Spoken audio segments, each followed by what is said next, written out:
기도하겠습니다. 아나니아라 하는 사람이 그의 아내 삽비라와 더불어 소유를 팔아 그 값에서 얼마를 감추매 그 아내도 알더라. 얼마만 가져다가 사도들의 발 앞에 두니 베드로가 이르되 아나니아야, 어찌하여 사단이 네 마음에 가득하여 네가 성령을 속이고 땅값 얼마를 감추었느냐. 땅이 그대로 있을 때에는 네 땅이 아니며 판 후에도 네 마음대로 할 수가 없더냐. 어찌하여 이 일을 네 마음에 두었느냐. 사람에게 거짓말한 것이 아니요 하나님께로다.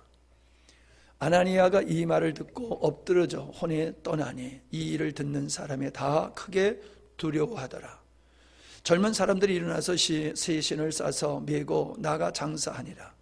3시간쯤 지나 그의 아내가 그 일어난 일을 알지 못하고 들어오니 베드로가 이르되 그 땅 판값이 이것뿐이냐 내게 말하라 하니 이르되 이것뿐이라 하더라.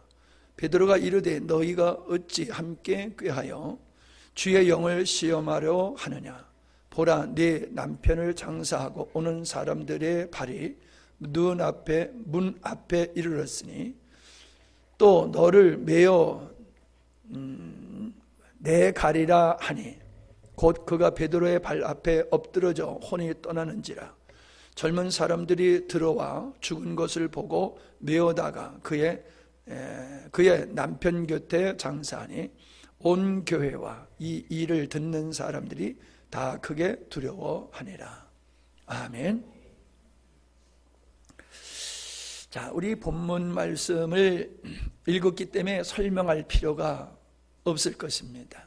여러분이 잘 읽는 시간에 잘 들으시고 또 개인적으로도 여러분이 이것을 읽어서 이 사건이 생소하지를 않고 낯설지를 않을 것입니다.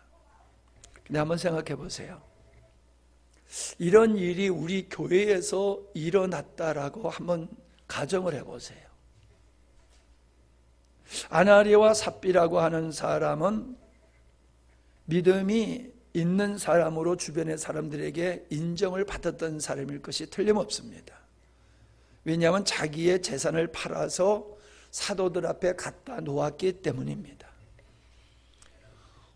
물론 전부 팔아서 갖다 사도들 앞에 놓으려고 하다가 마음이 바뀌어서 절반만 갖다 놨지만은 이렇게 시도한다는 자체, 절반이라도 사도들 앞에 갖다 놓는다는 자체가 이게 누구나 할 수 있는 일이 아니잖아요.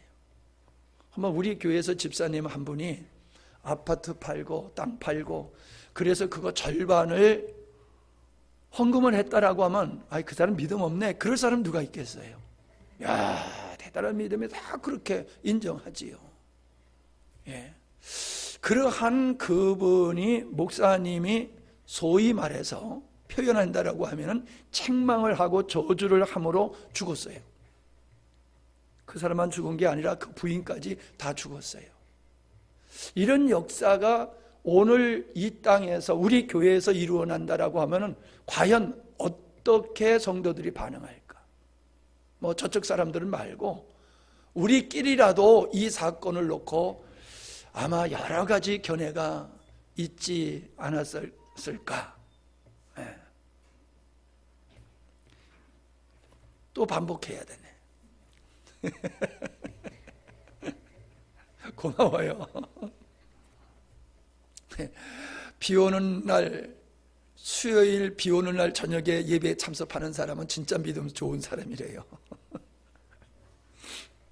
자, 다시 얘기해 보면 그렇지요. 우리 중에 참 믿음이 좋다고 누가 보더라도 그렇게 인정할 수밖에 없는 사람이 어떠함을 목사님이 책망하게 됐을 때에 그가 죽고 그 가족이 다 죽게 됐을 때에 온 교회가 그냥 그 충격 하나로 끝나겠습니까? 아마 그 반응은 참 많이 다를 것이라, 여러 반응이 나올 것이라고 생각합니다. 그건 여러분의 상상하기에 맡기겠어요. 그런데 이런 것이 그냥 지어난 이야기가 아니라 실제로 초대교회가 시작될 때에 발생했던 사건이라는 거예요. 안정된 교회가 아니고 이제 교회가 막 태동하는 그 시작점에 이런 우리 편으로 하면 불미스러운 일이지요. 이런 일이 발생했다고 그랬을 때에 과연 그러한 분위기 속에서 교회가 지속적으로 성장할 수 있었을까? 성장할 수 있을까? 아마 우리 생각에는 아니라고 하는 생각 쪽으로 더 많이 기울 거예요. 끝났다. 그 교회는 이제 끝났다. 아마 그렇게들 많이 생각했을 것 같아요. 그런데 주님은 그런 역사를 오순절 성령의 역사와 같이 우리가 원치 않는 이런 역사가 주님에 의해서, 베드로에 의해서 이루어진 게 아니지요. 주님이 하신 일이지요. 미리 얘기를 한다고 생각하면은 베드로가 우리의 개인적인 권능과 능력으로 이 안진뱅이를 일으켰다고 생각하지 말아다. 이건 예수 부활하신 너희들이 손으로 죽인 예수 그리스도가 이 안진뱅이를 일으켜 세웠다라고 하는 말씀과 같이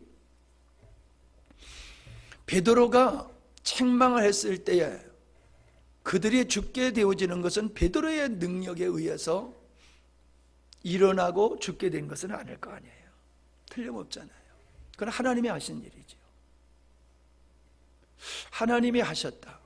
왜 이런 일을 초대교회 서두에서 이런 일을 하셨을까? 우리는 그걸 볼 수 있어야 돼요. 지도자라고 하는 것은 그 사람이 있는 위치만을 가지고 지도자라고 말하지를 않아요. 성경에서는 우리를 가리켜서 세상의 빛이요 소금이라고 말씀하셨는데 그것은 곧 믿는 자들은 세상의 빛과 같은 소금과 같은 역할을 하라는 말씀인데 그게 뭐예요? 지도자의 길을 바르게 가라는 거지요. 영적 지도자, 생활의 지도자, 삶의 지도자. 우리는 그저 평범한 사람 같아도 우리는 평범한 사람이 아닙니다. 우리는 이 땅에 예수님의 보내심을 받은 것 같이 우리도 이 세상에 보냄을 받은 자인데 어떤 존재로 부름을 받은 자냐 하면은 세상 사람들을 제자로 삼아야 되는 그런 사람으로 보냄을 받았어요. 나 혼자 예수 믿는 게 아니에요. 내가 예수 믿고 내가 다른 사람을 하나님 예수 그리스도의 제자로 삼는 그 역할이 사명으로 우리에게 주어졌다는 거예요. 근데 우리는 그것을 목사님에게만 주어진 거라고 생각하지 우리 믿는 사람에게는 예외라고 생각을 하지요. 근데 아무리 성경을 봐도 그렇게 말씀하신 건 아니에요. 너희는 세상의 빛이요 소금이라. 그 말씀이 우리에게 결정적으로 믿음의 사람들은 세상에서 바른 분별력을 가지고 사람들이 바른 길을 갈 수 있도록 해야 된다. 그거는 가정생활도 해당되는 거고 경제생활도 해당되는 거고 그냥 우리가 평범하게 일상적으로 살아가는 것뿐만 아니라 영적인, 최고는 영적이지요. 하나님과의 바른 관계 속에서 그 토양 속에서 가정이 세워지고 그리고 이 사회의 문화 모든 것이 이 믿음의 사람들에 의해서 성경적인 토양 위에 세워지도록 해야 된다는 거죠. 예술이 그렇고 정치가 그렇고 교육이 그렇고 모든 것이 성경에 준하는 토대 위에서 그러한 문화가들이 형성될 수 있도록 하는 역할이 우리 그리스도인들의 사명이다라고 하는 거지. 그 중에서도 더욱 지도자라고 하는 것은 더하지요. 지금 베드로는 초대교회의 최초의 지도자입니다. 예루살렘 교회의 최초의 지도자예요. 우리식으로 표현하면 개척자예요. 개척자. 개척자가 어떻게 교회의 모퉁이돌을 놓느냐에 달려서 그 교회가 그대로 지어지는 거거든요. 근데 주님 지금 베드로를 통해서 주님의 몸된 교회에 초석을 놓고 있는 그 시점에서 이 엄청난 일이 발생을 했다는 거지요. 그만큼 이 사건은 그냥 죽었다 살았다라고 하는 사건이 아니라 무언가 주님께서는 아주 이렇게 하실 수밖에 없는 어떠함이 있으셨다는 거죠. 우린 그걸 발견해야지 돼요. 우린 그걸 발견해야 돼요. 우리 믿음의 사람들은 세상에 이 사람들이 살아가는 어저께 서울 사역을 엊그저께 이제 이틀 하면서 그 대전에서 교수 생활을 하는 그 자매님의 동생이 이제 그 남편이 여러분도 이제 앞으로 보게 될 거지만은 한양대 물리학과 교수거든요. 근데 그 부인이 되는 권사님이 어저께 와서 언니에 대한 얘기를 하는데 대학에서 그 강의할 때 남성과 여성에 대한 이야기를 할 일이 있어서 했대요. 그랬더니 교수 평가에서 아이들이 저 교수는 성차별을 하는 교수다 이래가지고 아주 교수 평가를 엉망으로 받게 됐다는 거예요. 자기는 그런 주제로 한 게 아닌데 학생들은 그냥 가리키는 것 중에서 한 얘기인데 그거를 그런 식으로 받아들여가지고 그래서 이분이 아이들을 가리키려고 들어가려고 그러면 그냥 가슴이 꽉 막히고 얼마나 스트레스 받는지 모른다. 그래서 어떤 사람은 교수직을 그만뒀대요. 너무 힘들어서. 내가 그분하고 얘기하다가 우리 예원이가 선생님 하고 싶은데 뭐 실력은 좀 안 되지만 교사가 되고 싶어 한다니까 목사님 그 길 가게 하지 말라고 그 길 가게 하지 말라고 아주 두 손을 흔들면서 만류하더라고요. 자, 지금 우리 사회에 이슈가 되어지는 동성애 문제를 그냥 동성애라고 하는 주제를 가지고 바라보면 안 돼요. 이런 시대의 사람들의 세상을 다스리는 임금이 세상의 풍조를 다스린다고 그랬잖아요. 그러니까 이 세상에 돌아가는 이 사람들의 모든 생각 속에는 사단의 역사가 작용하고 있다는 거죠. 아담에게 선악과를 하와와 아담에게 선악과를 따먹도록 그들의 마음을 조종했듯이 유다의 마음속에 들어가서 예수님을 팔게 했듯이 오늘 여기 보면 아나리와 삽비라에게 아까운 마음을 주어가지고 온전히 헌금을 하려고 하다가 반을 감추고 하나님을 속이는 역사도 여기 뭐랬어요? 사단이 네 마음에 가득하여서 내가 지금 성령을 속이고 있다 이렇게 말하고 있거든요. 그러니까 우리는 믿음의 눈으로 보지 아니하면 그냥 그 사람의 생각이고 견해일 수 있어요. 그냥 그 시대의 사람들의 보편적인 생각일 수 있어요. 근데 믿음의 눈으로 보면은 이 생각과 사상 속에는 하나님의 역사와 사단의 역사가 있다는 거예요. 그래서 우리는 저 사람이 어떤 정치가가 어떤 교육가가 그가 주장하는 그것이 이게 자기의 생각이라고 생각하면 안 돼요. 가장 크게는 진화론이잖아요. 진화론을 통해서 하나님을 없다라고 모든 사람에게 소위 말하는 학문적으로 그렇게 합법화시켜가지고 모든 젊은이들이 하나님을 부정하도록 만든 게 이게 사단의 전략이잖아요. 과거에는 자살하는 사람이 그렇게 많지 않았어요. 왜냐하면 그 시대의 사람들은 예수님을 안 믿어도 신을 인정했어요. 신이라는 존재를 인정하고 절대적인 가치관을 가지고 살았어요. 근데 지금은 어때요? 이러한 진화론이라든가 이런 그 동성애라든가 이런 여러 가지 사회적인 이 문화적인 의식의 변화를 통해서 사람들은 생명을 경시 여기고 남도 쉽게 죽이고 자기도 쉽게 자살하는 이러한 일들이 벌어지고 있다는 거지. 우리는 세상을 사람의 눈으로 보면 안 돼요. 하나님의 눈으로, 하나님의 관점에서 볼 수 있어야 돼요. 지도자가 잘못하게 되어지면은 그의 지도를 받는 모든 사람이 잘못된 판단과 잘못된 선택을 하게 되는 거지요.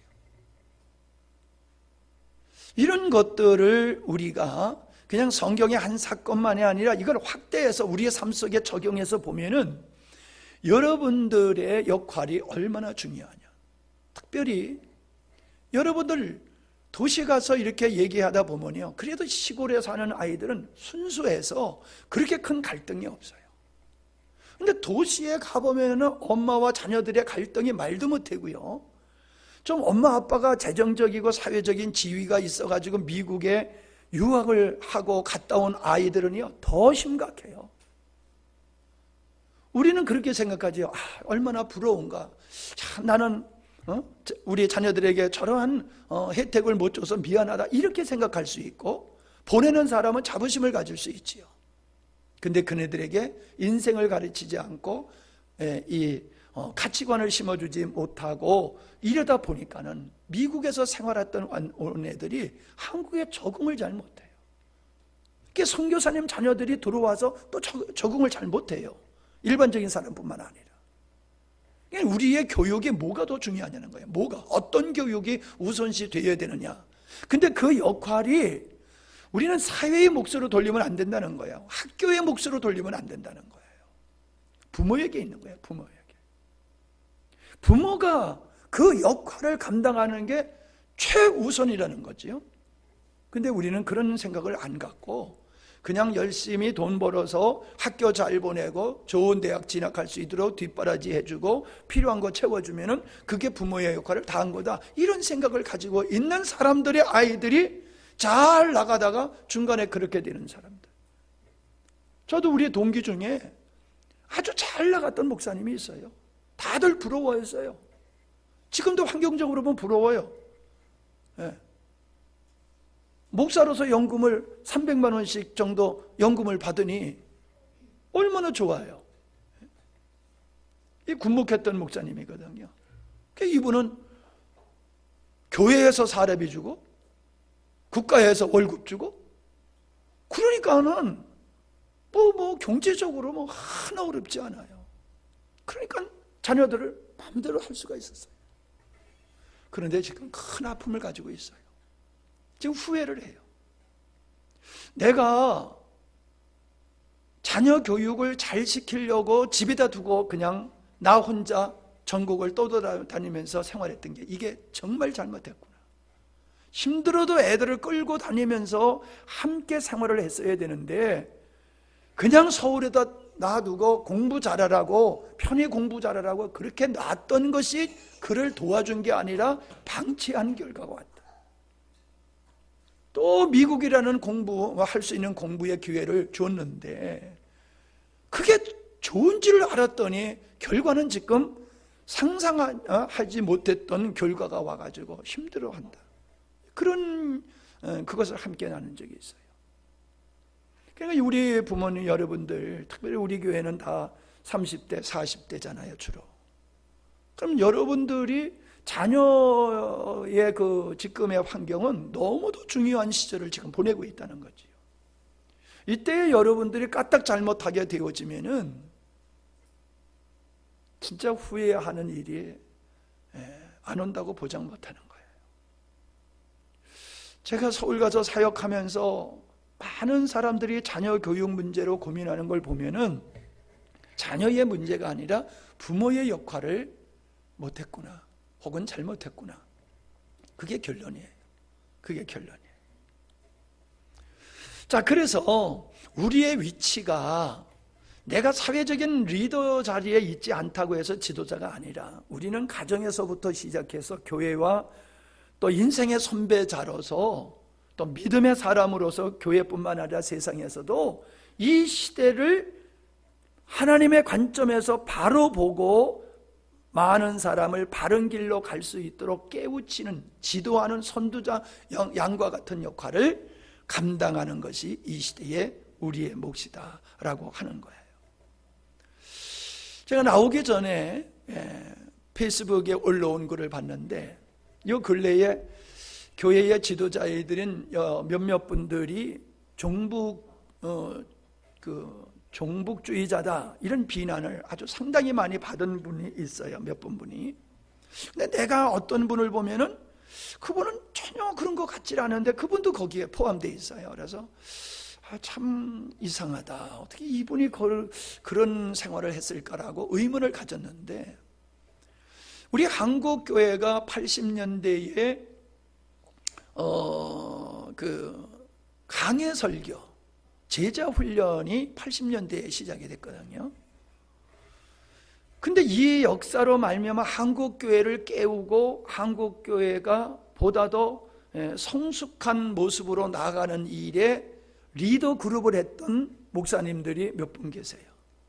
그런 교회가 또 대형 교회를 이룬 교회도 있고 그래요. 그런 교회가 대표적인 교회가 이제 사랑의 교회라든가 온누리 교회라든가 또 지구촌 교회라든가 뭐 이런 교회들이 아주 건강한 목회를 해서 젊은 목사님들에게 아주 신선한 충격을 주고 우리 한국 교회가 크게 변신하게 되어지는 그런 견인차지 역할을 했던 그분들이에요. 그분들을 포함해서 몇몇 교회들이 정말로 한국 교회의 중심을 잡아주는 그리고 앞서 나가는 그런 교회들을 했는데 이제 벌써 많은 분들이 세상을 떠나고 후임들이 그 교회를 이제 섬기고 있는데 그분들이 지금 홍정길 목사님이 뭐라고 설교를 했냐면은 이번 선거는 인물을 뽑는 선거가 아니고 어떤 체제를 뽑느냐라는 선거다. 그런 설교를 하셨더라고요. 과거에는 선거를 하면은 일꾼을 뽑는 선거였지만은 이번 선거는 정치적으로 어떤 체제를 내가 선택하느냐라고 하는 이런 선거가 돼버렸다. 동의를 해요. 근데 더 참 놀라운 것은 그러한 아주 우리 한국교회에 내가 봤을 때 굉장히 건강한 이런 분들이 이제는 지속적으로 모여서 나라와 민족을 위해서 기도하는 일을 시작하셨다는 거예요. 저 광화문에서 이러한 거와는 차원이 다른 아주 조용하면서도 정말로 주님 앞에서 이 나라가 자유민주주의가 지켜지고 한국교회가 바로 설 수 있고 세계를 복음화시킬 수 있는 이 일을 감당하는 한국교회가 지속적으로 이어지도록 하는 그런 기도를 하고 시작을 했더라고요. 그러면은 그럴 필요성이 없으면 그런 기도회를 갖겠어요? 그런 필요성을 느끼니까는 그런 분들이 그러한 기도 모임을 갖는 거지요. 변호사회가, 교수회가, 목회자들은 말할 것 없고 사회 전반적인 측면에서 나라를 걱정한다라고 하는 것은 어떤 사람이 봤을 때에는 아무렇지도 않을지 모르지만은 그러한 사람들이 봤을 때에는 한국교회의 위기다. 영적인 이건 전쟁의 상황으로 돌입됐다. 그렇게 판단하는 거예요. 개인적으로는 어떤 것을 선택하는 건 개인적인 자유지요. 그걸 누구에게 강요할 수는 없는 거지요. 그러나 우리는 분명히 지도자들은 많은 사람들을 바른 길로 갈 수 있도록 하는 역할을 감당해야 되는 것이다. 그만큼 권위가 주어지고 책임이 주어지는 거지. 책임. 부모라고 하는 권위, 거기에는 부모라가 감당해야 할 책임이 따르게 되는 거지. 오늘 우리는 우리의 부모님들이 우리 이 아름다운 대한민국을 건국하셨고 이 번영의 대한민국을 우리에게 물려주셨습니다. 이거는 그냥 세워진 것이 아니고 그냥 있어도 유지되는 게 아니지요. 눈물과 땀과 피를 흘려서 건국을 하고 지켰고 번영의 자리에 이뤘던 것과 같이 동일하게 눈물과 땀과 피를 흘리지 아니하면은 오늘의 이 하나님이 주신 축복들을 우리가 보존할 수가 없다는 거지요. 그 일을 해야 돼요. 예를 들어서 여러분 전쟁이 났다고 생각해 봅시다. 공산주의자 김정은이가 침략을 했다고 한번 가정해 보십시다. 그러면 총 들고 젊은이들이 전쟁터에 나가야 되는 건 당연한 거잖아요. 난 종교인이니까 난 그거와 상관없어. 여호와의 증인들 모양 나는 그런 거와 상관없어 하고 가만히 있는다고 모든 게 보장되는 게 아니잖아요. 그걸 자유를 지키지 아니하면 자유를 뺏기게 되는 거예요. 믿음의 토양을 우리가 사수하지 아니하면 믿음의 생활할 수 있는 토양을 송두리째 잃어버리는 거지요. 그리고 목숨까지 빼앗길 수밖에 없는, 물론 그것이 하나님의 계획한 일이라고 하면은 우리는 그 길을 가야 되겠지만은, 저는 모든 것이 그렇게 하나님께서 그런 쪽으로만 인도하신다고 보지는 않습니다. 북한이 70년 동안 공산주의의 체제 속에서 북한의 교회가 저렇게 신음하는 저것도 많은 사람들이 어느 때까지입니까? 이스라엘 백성들이 70년 동안 바벨론에서 노예 생활을 하면서 고생했을 때 70년이 대신에 그들을 자유케 돌려주셨는데, 우리는 언제까지 이 공산주의 체제 속에서 우리가 이렇게 고난을 당해야 됩니까? 라고 피눈물을 흘리며 기도하는 북한의 성도들이 있다는 거죠. 그러면서도 그들은 하나님을 부정하지 아니하고 끝까지 믿음을 지키려고 애를 쓰고 붙잡혀가서 가진 어려움을 다 당하고 있는 북한의 교회를 보십시오.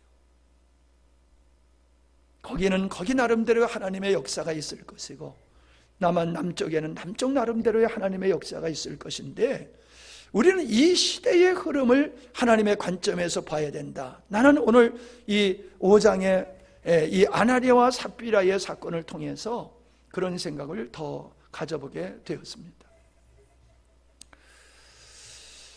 시간이 벌써 많이 갔네요. 자, 우리 2장을 한번 보시기 바랍니다. 2장으로 가서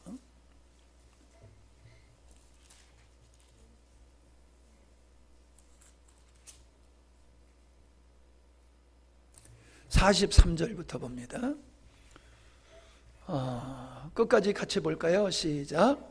사람마다 두려워하는데 사도들로 말미암아 기사와 표적이 많이 나타나니 믿는 사람이 다 함께 있어 모든 물건을 서로 통용하고 또 재산과 소유를 팔아 각 사람의 필요를 따라 나눠주며 날마다 마음을 같이하여 성전에 모이기를 힘쓰고 집에서 떡을 떼며 기쁨과 순전한 마음으로 음식을 먹고 하나님을 찬미하며 또 온 백성에게 칭송을 받으니 주께서 구원받는 사람을 날마다 더하게 하시니라. 아멘.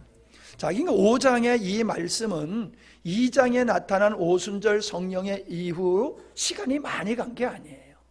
시간이 많이 간 게 아니라 아주 근접한 시간 속에서 이 아나니아와 삽비라의 사건이 발생한 거지요.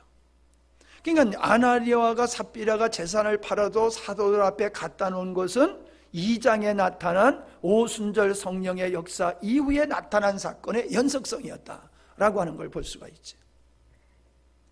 여러분, 참 공교롭게도 제가 늘 얘기합니다마는 정말로 저는 설교를 내가 원하는 설교를 하려고 했댔어요.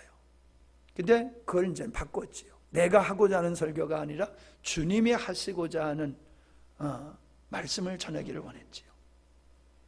성도들의 성향은 자기들이 듣고 싶은 말씀을 듣기 원하는 게 오늘날의 추세예요.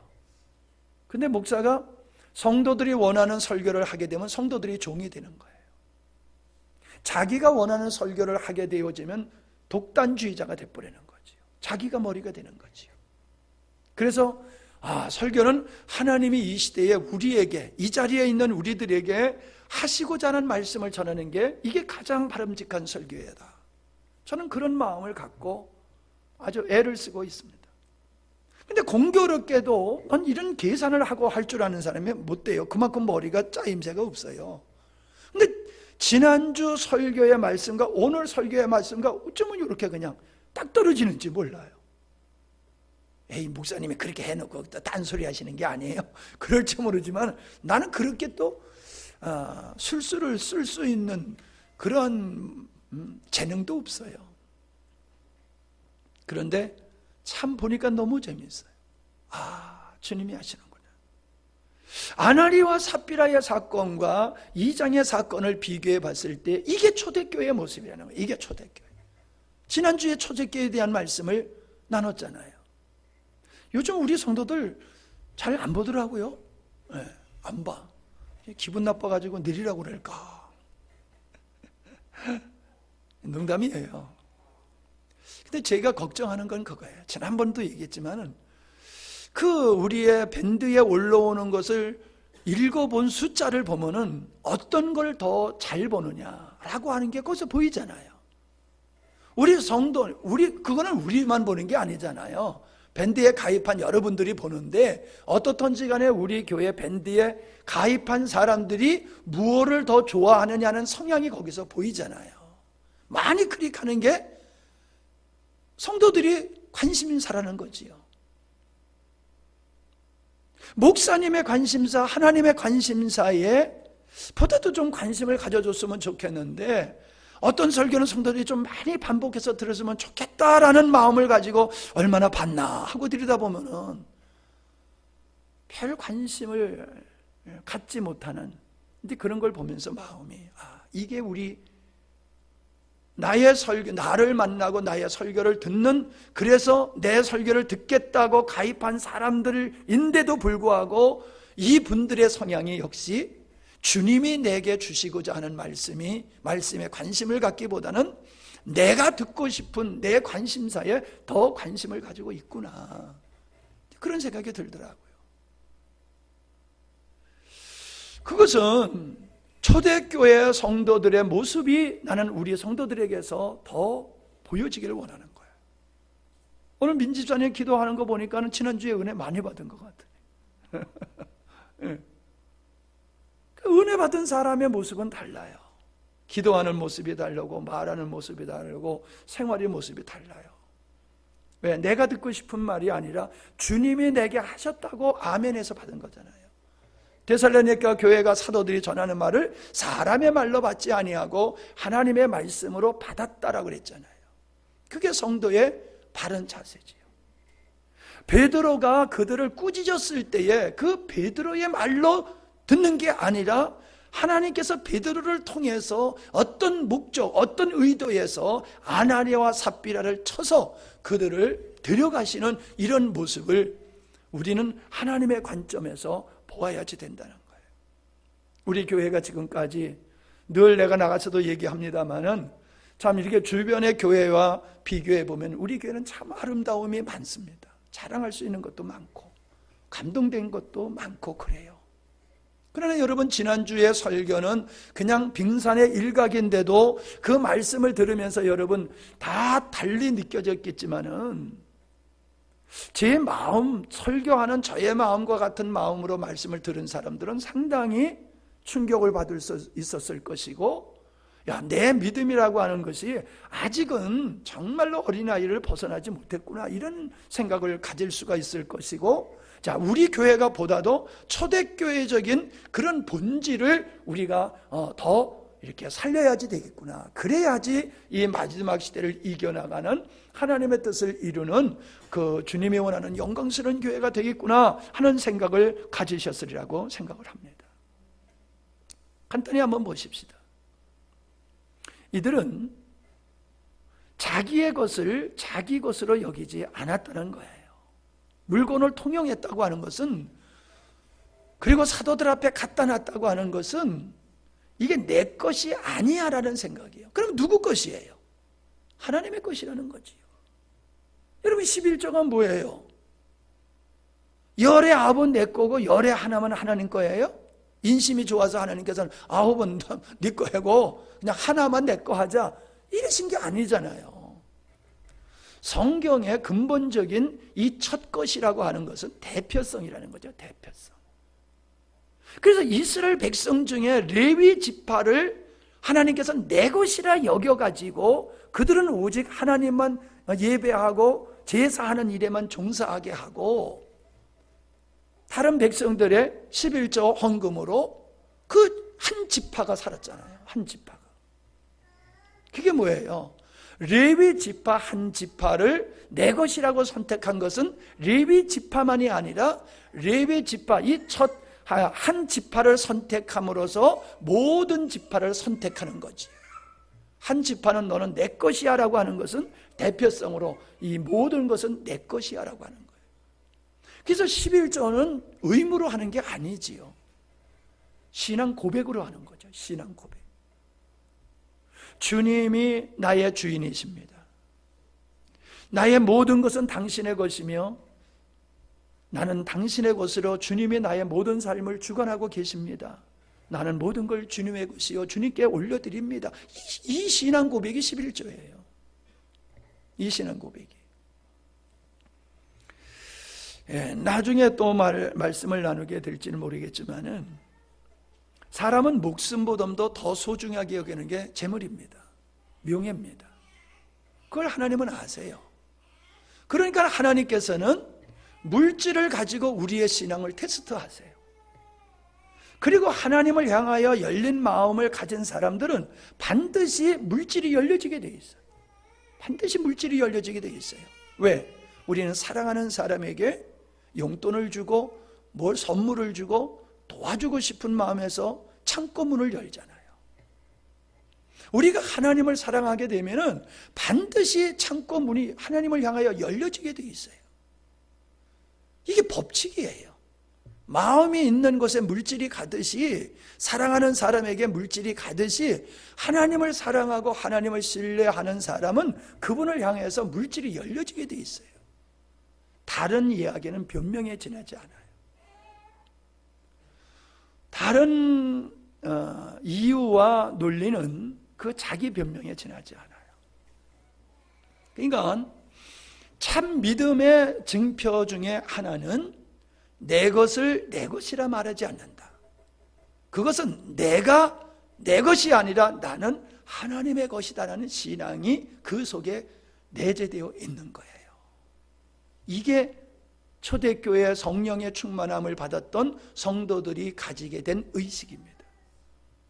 이건 사도들이 가르쳐서 그렇게 됐을까요?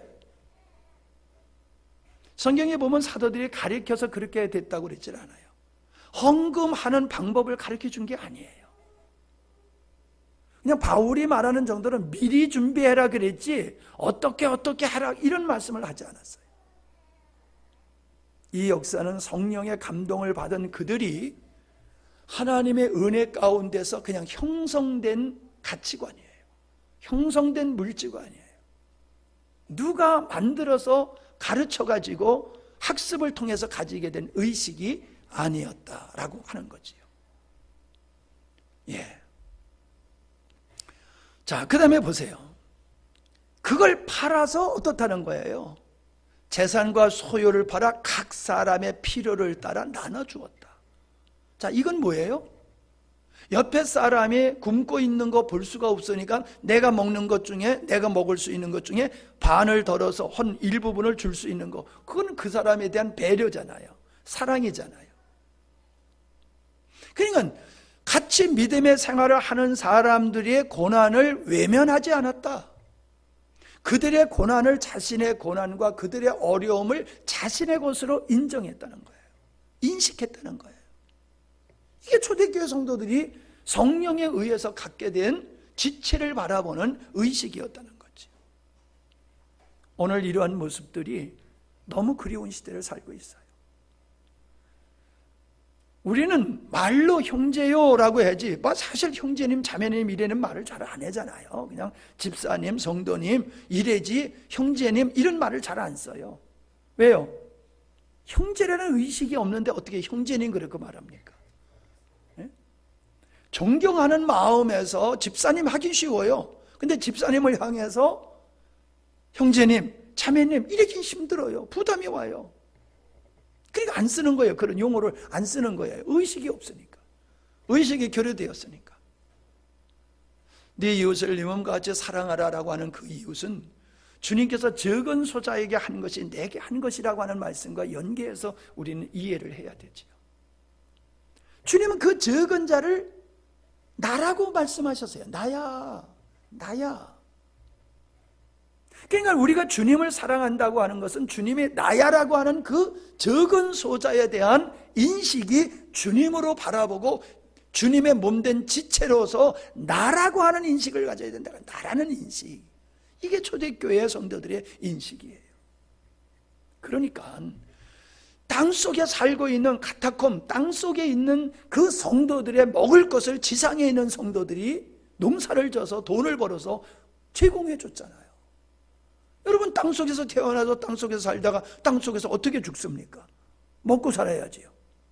아마 교육 같은 건 그만두고 문화적인 생활은 그만두고 먹어야지 살 수 있잖아요. 근데 그들이 어떻게 땅속에서 그렇게 태어나서 평생 살다가 그렇게 죽을 수 있도록 누가 먹여 살렸습니까? 까마귀요? 지상에 있는 성들이었어요. 지상에 있는 성들. 그렇게 지하에 있는 성도들을 그렇게 섬김으로써 영광이 돌아왔겠습니까? 뭐가 돌아왔겠습니까? 그냥 일방적으로 베푼 것밖에 없겠지요. 근데 그들은 그렇게 했었어요. 그것은 그들이 하나님의 마음을 가지고 봤을 때 저들은 남이 아냐 이거예요. 남이 아냐, 내 일부분이야 라는 인식을 가졌기 때문에 그렇게 했었다라고 하는 것을 우리는 볼 수가 있습니다. 그 다음에 우리는 사도들 앞에 갖다 놨다라고 하는 것은 사도들을 신뢰했다는 얘기지요. 이 사도들한테 갖다 놨더니 사도들이 뒤로 슬슬슬슬 빼돌릴 수도 있다라는 가정을 할 수가 있고 실제로 그럴 수도 있잖아요. 그런데 이들은 사도들을 신뢰했어요. 그래서 그대로 갔다가 그냥 맡긴 거예요. 헌금을 하고 맡긴 거예요. 여러분, 이러한 측면에서 보면요, 우린 오늘날 우리 기독교회는 불교 신자만 못해요. 불교 신자들은 자기가 시주하고 절에 갔다가 이렇게 바친 것에 대해서요 관심 없어요. 그냥 한 것으로 끝나요. 소위 말해서 그들은 회개 보고를 안 받아요. 하지도 않고 받을 생각도 안 해요. 왜? 부처님께 드렸으니까. 그걸로 끝나는 거예요. 근데 오늘날 우리 기독교를 보세요. 특별히 그런 데 관심 있는 사람이 있어요. 따지고 왜 이렇게 썼느냐, 왜 이런 데는 안 썼느냐, 내가 원하는 대로 헌금이 지출이 안 되니까 나는 헌금 안 할래? 이게 여러분 생각해 보세요. 그게 세상적인 관점으로 보면 맞는 얘기예요.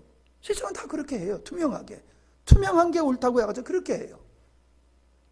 여러분, 투명성보다 앞서서 우리 주님의 몸을 이루고 있는 교회는 투명성보다 앞서는 게 신뢰예요. 하나님 앞에서 살아가는 거예요. 그리고 헌금은 사람과 교회에 하는 게 아니라 하나님께 하는 거잖아요. 그걸 어떻게 쓰느냐, 어떻게 재정 집행을 하느냐, 그걸 맡은 사람의 몫이지, 잘해도 못해도 그건 하나님과 그 사람의 몫이지, 그거를 장로가 간섭한다, 재직회가 간섭한다, 혹은 난 이러면 헌금 안 할 거야, 이거는 성경적인 게 아니라는 거지요. 신뢰. 그래서 헌금을 하고도 시험에 드는 사람이 있어요. 하나니와 삽비라가 헌금하고도 시험에서 죽었잖아요. 똑같아요. 지금도 헌금하고 시험 드는 사람 많아요. 내가 늘 얘기하잖아요. 시험 들려면 헌금하지 말라고. 왜 헌금하고 시험 드냐? 그게 헌금을 하나님 믿음 안에서의 헌금이 아니라 인간적인 관점에서 헌금을 하는 거지요. 헌금을 해서 하나님 앞에 인정받고 교회에 인정받고 또 헌금을 해서 데려드렸다 말로 받고 싶고 뭐 이런 식으로 헌금을 하는 거지요. 그러니까는 헌금을 하고도 시험에 드는 사람들이 있다라고 하는 걸 우리가 볼 수가 있습니다. 그 다음에 네 번째로 보면은요, 자원함이요, 자원함. 헌금은 자원함으로 하는 겁니다. 절대로 헌금은 강요에 의해서 될 수가 없어요. 그건 헌금이 아니에요. 헌금은 주님께서 나의 마음속에 주시는 은혜를 따라서 하는 거예요. 감사헌금, 절기헌금, 얼마를 하는 게 적정 수준이냐, 그건 정해진 게 없어요. 예. 많이 하고도 적게 했다고 평가받을 수도 있고, 적게 했지만은 그게 많다고 평가를 받을 수 있는 걸 우리는 알잖아요. 부자의 헌금이 가난한 과부의 헌금과 비교할 수 없을 정도로 부자는 헌금을 많이 했어요. 그러나 하나님은 그건 적다고 말씀하셨지요. 왜? 생활의 일부분이기 때문에. 그러나 가난한 과부가 드린 돈은 그건 아주 껌값이에요. 그런데도 주님은 많이 했다고 말씀하셨지요. 그건 헌금은 믿음으로 주님을 사랑함으로 하는 것이 헌금의 가장 기본이라고 하는 거지, 액수에 하나님께서 영향을 받는 분이 아니다라고 하는 것을 보게 돼요. 저는 교회 재정에 대해서 별 이렇게 살피는 일을 잘 안 해요. 직무유기지요, 어떻게 보면. 그런데 1년에 한 번은 꼭 하게 되는 날이 와요. 그게 정산이에요. 정산을 하게 되어지면 정산을 하기 위해서 누가 얼마 헌금했는지를 쫙 뺄 수밖에 없잖아요. 나는 그거 빼는 것도 잘 안 해요. 왜 이렇게 안 맞는지 몰라. 쭉 빼놓게 더하기 하면 한 10번을 해야 돼. 왜 이렇게 안 맞는지 몰라. 이게 두드리는데도 안 맞아, 나는. 주판을 튕기는 게 아니라. 나는 아주 그쪽에 재능이 없나 봐. 근데 그거를 들여다보면은 누가 헌금을 얼마 했고 이게 보이는 거예요. 그럼 내가 대충 알잖아요. 누구 수입이 얼만큼, 누구 수입은 얼만큼. 11절을 보면은 수입이 얼만지가 보이잖아요. 뭐 11절을 정확하게 한 걸 그냥 하여튼 11절을 정확하게 했다고 쳤을 때에, 근데 그런 걸 보면 그 사람의 믿음이 헌금을 통해서 드러나요. 이 사람은 참 교회를 사랑하는 마음이 지극하구나, 탁월하구나. 이 사람은 그냥 자기 몫만 하는구나. 이 사람은 자기 몫을 감당 못하고 있구나. 그게 보여요. 저는 거기에 대해서 많이 했다, 적게 했다, 절대로 그거 평가하는 게 아닙니다. 또 많이 해라고 이 시간에 하는 것도 절대 아닙니다. 지금 이 초대교회 성도들이 자원하여 재물을 팔아서, 소유를 팔아서 나누어 주는 이것이 자발적이다, 성령 안에서 자발적이었다, 이걸 강조하고 있는 거예요. 아멘? 예. 너무 무겁게들 받아들이지 말아요. 예. 예. 시간이 벌써 많이 갔는데, 이것까지만 조금 더 할까요? 아멘 소리 안 하잖아. 빨리 가고 싶어가지고. 근데 저 산청과 거창에서 온 사람들 생각을 좀 해야지. 목말라서 여기까지 왔는데 좀 시원하게 먹고 가게 해야 되잖아요. 자, 여기 보면은요, 마음을 같이하여 날마다 모이기를 같이했다 그랬어요. 모이기를 힘썼다. 날마다 마음을 같이하여 성전에 모이기를 힘쓰며 떡을 떼며 기쁨과 순전한 마음으로 음식을 먹고 하나님을 찬송하며, 그래서 결국은 백성들에게까지 칭송을 받는 교회의 역사가 있었다라는 얘기입니다. 그냥 근데 있었다 하고 넘어가면 안 돼요. 한번 가만히 살펴보세요. 마음을 같이 했다. 여러분, 마음을 같이 하는 사람이 어떤 사람입니까?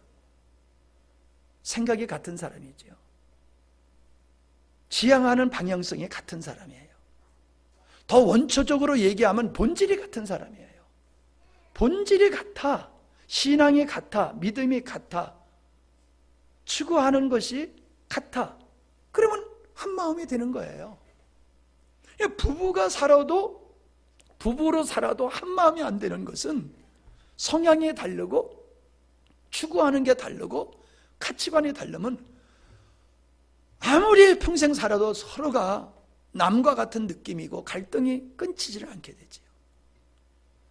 이 초대교회 성도들은 남남으로 모였지만은 어떻게 이 한 마음이 될 수가 있었던가? 비결은 간단해요. 모두가 성령으로 주님의 마음을 갖게 됐다는 거지. 주님의 마음을 가지니까는 생명부지의 사람이라 할지라도 마음이 같이 되다 보니까, 주님의 마음을 갖다 보니까는 성향과 환경과 문화와 어떤 형편과 이런 걸 다 초월해서 한 마음이 되어서 일심동체로 그들이 생활을 하고 있음을 우리가 보게 되어집니다. 우리는 이 마음을 같이하여라고 하는 것이 지난주에도 말씀드렸지만 삼위 하나님이 사랑이라는 본질 속에서 연합의 관계, 그건 사랑의 교제를 통한 연합의 관계가 유지되었다는 말씀을 드렸어요. 하나님은 삼위일체 하나님만이 연합과 유기적인 사랑의 교통을 나눴을 뿐만 아니라 주님의 마음을 가진 자들이 하나님을 향해서 연합의 유기적인 관계를 갖고 지체와 지체들끼리 연합과 유기적인 관계를 가져서 주님이 원하는 몸된 교회를 이 땅에 세우자고 하신 것이 하나님의 계획이에요. 지금 그 역사가 일어나고 있잖아요. 하나가 되어 있잖아요. 주의 영이 모든 믿는 자들에게 함께 했더니 그냥 하나가 되어버렸잖아요. 이게 교회의 놀라운 비밀입니다. 그러니까 교회가 하나 되지 아니하면 그거는 건강한 교회가 아니에요. 성도가 나누어진다라고 하면 그건 건강한 교회가 아니에요. 몇 사람이 모였느냐가 중요한 게 아니죠. 목회자와 성도, 성도와 성도, 집사님과 집사님 아닌 분들, 애들과 어른 구별이 없어요. 그냥 하나예요. 왜? 주님의 마음을 가졌기 때문에. 건강한 교회의 초석은 한 마음이 되는 겁니다.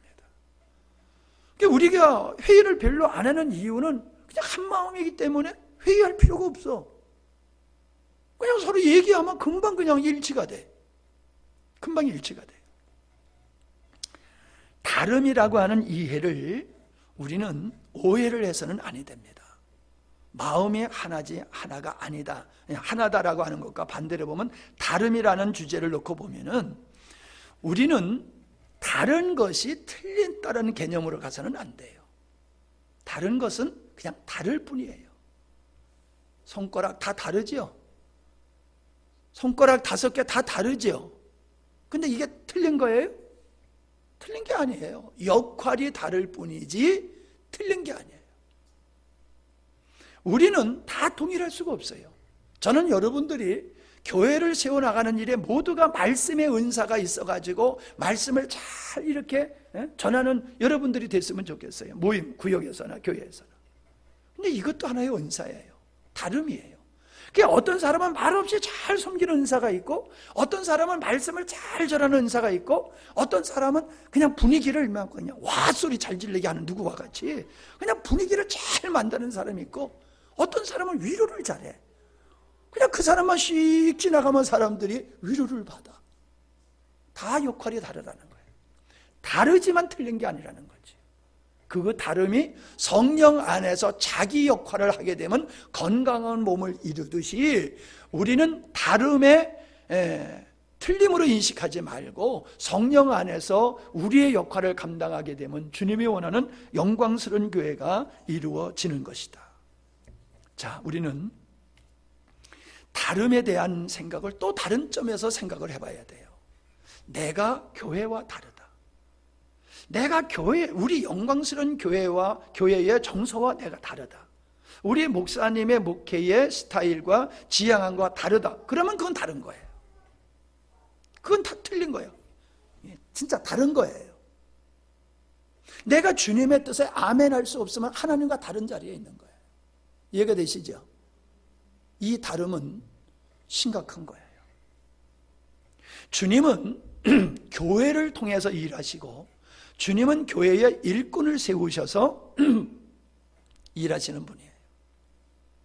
그러니까 건강한 교회는 대부분의 사람들이 안디옥 교회와 같이 하나님이 우리 교회에 바울과 바나바를 선교사로 보내시기를 원하신다라고 하는 것을 안디옥 교회는 다 같이 인식을 했어요. 다 같이. 그러니까는 부교육자를 어떤 사람을 훈련시켜서 선교사로 파는 게 아니라 담임 목사를, 쉽게 말하면 담임 목사를 선교사로 파송해 버리는 거예요. 이게 어떻게 가능했느냐? 온 교회가 머리 대신 주님 안에 있었기 때문에 그들의 뜻이 일치했다는 거예요. 그들의 뜻이 일치했다는 거예요. 건강한 교회 속에서 건강한 교회가 가는 그 길에 내가 동의가 안 된다라고 하면은 나에게 문제가 있는 거예요. 그렇게 생각을 해야 돼요. 다 엉터리 신앙생활 하는 사람이 아니라 다 나름대로 누가 보더라도 참 주님 사랑하고 순종하려고 하는 믿음으로 잘 사는 그 대부분의 성도들이 이게 주님의 뜻이야 라고 하면은 그게 맞을 확률이 큰 거지요. 근데 독분장군 같이 그거 아니야, 내가 맞아 이러면은요 그거는 자기가 혹 맞다 할지라도 그런 자세로 가는 거는 건강한 교회를 세우는 데에 올바른 자세가 아니에요. 비록 내가 맞다고 생각할지라도 주님, 내가 맞으면은 교회의 덕을 세우기 위해서 제가 이쪽으로 함께 가겠습니다. 근데 하나님의 뜻이 아니라고 하면은 자연스럽게 아닌 것이 드러나게 하셔서 오른쪽으로 다시 오게 해 주십시오. 이렇게 마음을 가지고 기도하면서 그쪽에 편성을 해야지 되는 거예요. 그게 공동체예요. 그게 공동체예요. 그런데 다름을, 내가 옳다고 하는 주장을 끝까지 다름을 내가 주장하게 되어지면 그 사람은 자기가 교회의 머리 역할을 하려고 하는 거지. 자기가 머리가 되려고 하는 거지요. 좀 미안하지만 이런 사람들은 어떤 사람들이냐면 교회에 오래 다닌 사람이에요. 교회에 중직에 해당하는 사람이에요. 그리고 똑똑한 사람이에요. 어떤 사람은 신학까지 한 사람이에요. 이런 사람들이 그러한 함정에 빠지는 경향이 많습니다. 내가 옳다, 내가 많이 안다라고 하는 것이 그냥 나도 모르게 내가 의로운 자야라고 하는 생각을 갖고 살게 돼요. 가장 심각한 사람이 누군지 아세요? 목사님이에요. 가장 심각한 사람이 목사님이에요. 나도 그 사람 중에 한 사람이에요. 그래서 두렵고 떨리는 거예요. 나도 모르게 내가 그런 자리에 서 있고 그런 자리에 가면 어떻게 하나, 이게 두려운 거예요. 나이가 먹어갈수록 고집이 세진다고 그러잖아요. 나도 나이가 먹어가잖아요. 나도 고집쟁이로 되어갈 확률이 많잖아요. 그래서 요즘은 내가 여러 번 눈치가 많이 보여. 내가 나이가 먹어가지고 좀 고집쟁이가 되지 않나, 막 이런 생각이 들어가지고 많이 내가 여러 번 이제 눈치를 봅니다. 자녀 눈치도 보고 성도들 눈치도 슬금슬금 보고. 안 보여요? 눈치 보는 거? 네? 보여야 되는데. 성향이 다르거나 지향성의 방향이 다르면은 가인과 형제지만은 가인과 아벨과 같은 모습이 교회 안에서 얼마든지 나타날 수 있는 것이다 라고 하는 겁니다. 자, 여기까지만 하십시다. 네. 시간이 많이 지나갔어요. 많이 지나갔다는 것도 이게 사실 꼭 맞는 얘기는 아닌데, 자, 우리 한번 기도하는 시간을 갖습니다. 지난 시간에 이어서 이 하나님이 원하시는, 주님이 원하시는 교회, 주님이 원하시는 믿음의 생활, 지난 시간에 이어서 오늘도 말씀이 그렇게 자연스럽게 이어졌는데, 과연 우리는 주님이 원하시는 그런 영광스러운 교회로 세워져 가고 있는가? 그런 교회로 세워져 가는 일에 내가 좋은 제재가 되고 또 좋은 건축자로 내가 서가고 있는가?